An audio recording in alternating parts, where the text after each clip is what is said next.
मध्य प्रदेश की 3 राज्यसभा सीटों का कार्यकाल खत्म होने वाला है। दिग्विजय सिंह, सुमेर सिंह सोलंकी और जॉर्ज कुरियन का कार्यकाल अप्रैल और मई में खत्म हो जाएगा।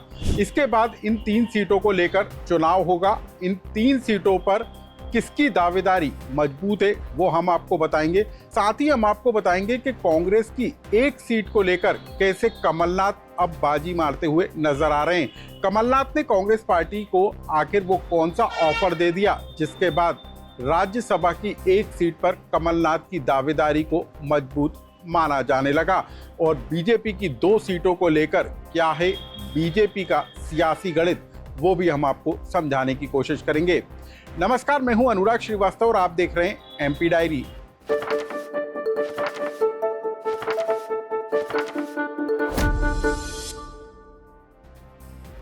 मध्य प्रदेश की 3 राज्यसभा सीटों को लेकर घमासान तेज हो गया है, हलचल तेज हो गई है। मध्य प्रदेश के कोटे से बीजेपी के खाते में 2 और कांग्रेस के खाते में 1 सीट जाना तय है। दिग्विजय सिंह का कार्यकाल जो है खत्म हो रहा है और दिग्विजय सिंह इस बात का दावा कर चुके हैं कि तीसरी बार वो राज्यसभा नहीं जाएंगे।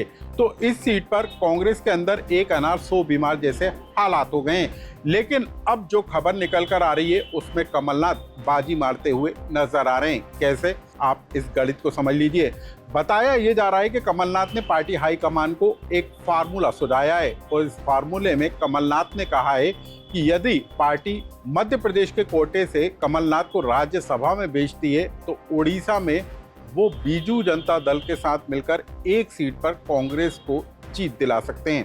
आखिर कैसे, इसको समझ लीजिए। कमलनाथ का जो ऑफर पार्टी को दिया गया है, जो सूत्र बता रहे हैं उसके मुताबिक उड़ीसा में यदि हम कहें तो उड़ीसा में बीजेपी के खाते में 2 राज्यसभा सीटें जाना तय है। 1 सीट बीजू जनता दल को मिलेगी, लेकिन 1 सीट पर चुनाव होने के हालात बनते हुए नजर आ रहे हैं। और यदि इस चौथी सीट पर बीजू जनता दल के साथ मिलकर कांग्रेस पार्टी आगे बढ़ती है तो यहाँ पर इस गठबंधन का कैंडिडेट जीत सकता है।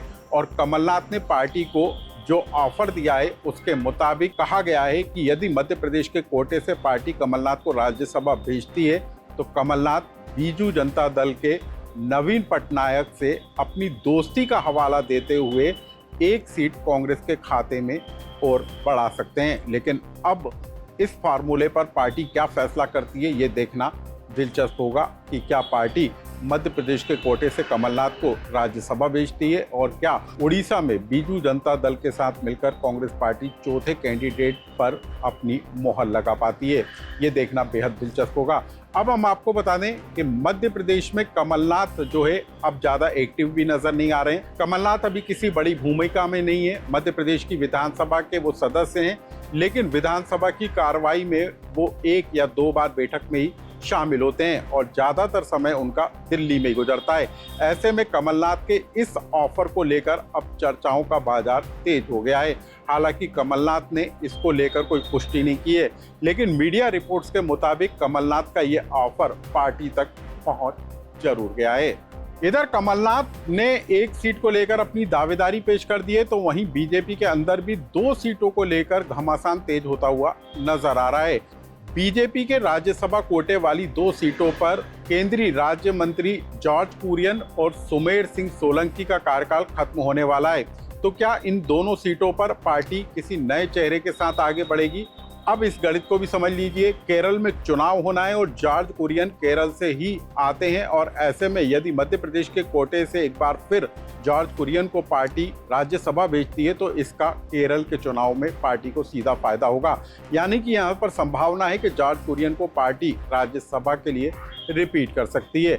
सुमेर सिंह सोलंकी जो आदिवासी इलाके से आते हैं और ऐसे में पार्टी उनकी जगह किसी नए चेहरे के साथ आगे बढ़ती हुई नजर आएगी और इसका फैसला दिल्ली में बीजेपी पार्टी का हाईकमान तय करेगा। लेकिन मध्य प्रदेश से लेकर उड़ीसा तक की इन सीटों को लेकर जो है घमासान तेज होता हुआ और हलचलें तेज होती हुई नजर आ रही हैं। अप्रैल और मई में राज्यसभा की सीटों को लेकर चुनाव होगा और उसके बाद उन चुनाव के दौरान ये साफ हो जाएगा कि इन सीटों पर बीजेपी और कांग्रेस कौन से चेहरे पर दांव लगाती है और कौन सा फार्मूला अपनाती हुई दिखाई देती है। एमपी डायरी से जुड़ी इस खबर को लेकर यदि आपका कोई सुझाव या कमेंट्स हो तो हमें कमेंट्स बॉक्स में लिखकर जरूर बताएं।